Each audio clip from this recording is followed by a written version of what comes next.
शेतकरी कर्जमाफीला राज्य मंत्रिमंडळाची मान्यता मिळाली। आचारसंहितेमुळे निर्णयाची घोषणा विधान परिषद निवडणुकीनंतर केली जाणार। मंत्रिमंडळ बैठकीमध्ये शेतकरी कर्जमाफीवर शिक्कामोर्तब झाले।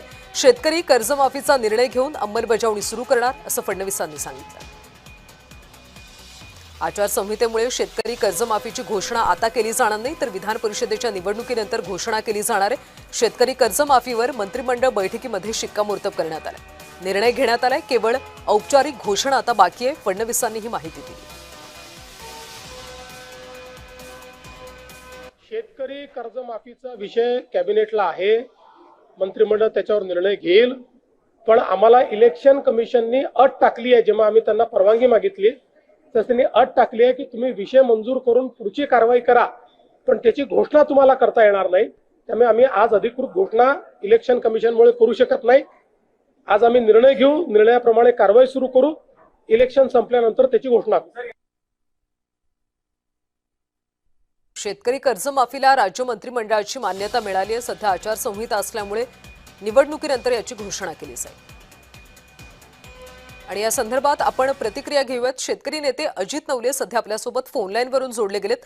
नवलेजी, आपण पाहतोय आता शेतकरी कर्जमाफीचा निर्णय घेण्यात आलाय, राज्य मंत्रिमंडळाची मान्यता मिळाली, तुम्ही आता समाधानी आहात का? कर्जमाफीचा निर्णय राज्य मंत्रिमंडळाने घेतला याबद्दल सरकारचं अभिनंदन आहे।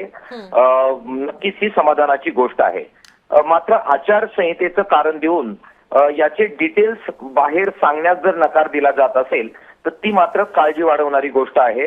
सांगितलं जात आहे की घोषणा करता येणार नाही, ते बरोबरच आहे, परंतु नव्यानं घोषणा करण्याची कुठेही गरज नाहीये।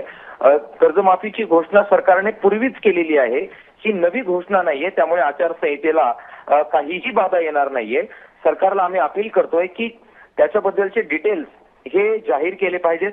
कोणाला कर्जमाफी करणार, किती करणार, अटी शर्ती कोणत्या लावणार, याबाबत लोकांना समजलं पाहिजे।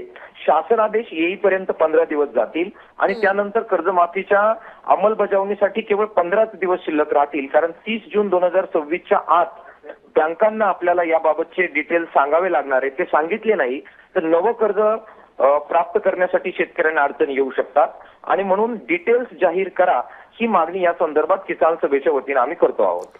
नवलेजी, सरसकट कर्जमाफी द्यावी अशी मागणी विरोधकांकडून सुद्धा सातत्याने केली जाईल। तुम्हाला काय वाटतं, यामध्ये सरसकट कर्जमाफी दिली जाईल असं वाटतं का? ती आमची मागणी नक्कीच आहे। मात्र आज प्राप्त परिस्थिती पाहता ते सरसकट कर्जमाफी करतील ही शक्यता मला वाटत नाही। ज्या प्रकारे त्यांनी समिती नेमली त्या समितीच्या अंतर्गत वेगवेगळ्या अटी शर्तींची माहिती ते घेत होते, अभ्यास करत होते, ते पाहता ती सरसकट कर्जमाफी नसणार।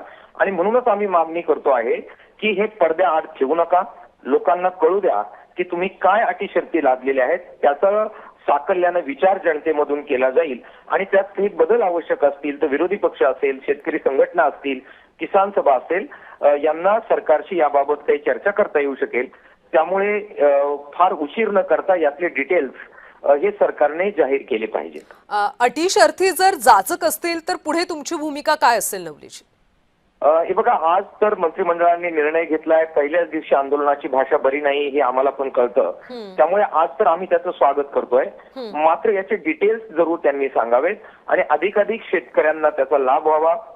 देवेंद्र फडणवीस साहेब राज्याचे मुख्यमंत्री, त्यांनी 7/12 कोरा करण्याचं आश्वासन निवडणुकीपूर्वी दिलं होतं, ते त्यांनी पाळावं आणि खरोखर मायबाप शेतकऱ्यांना दिलासा द्यावा।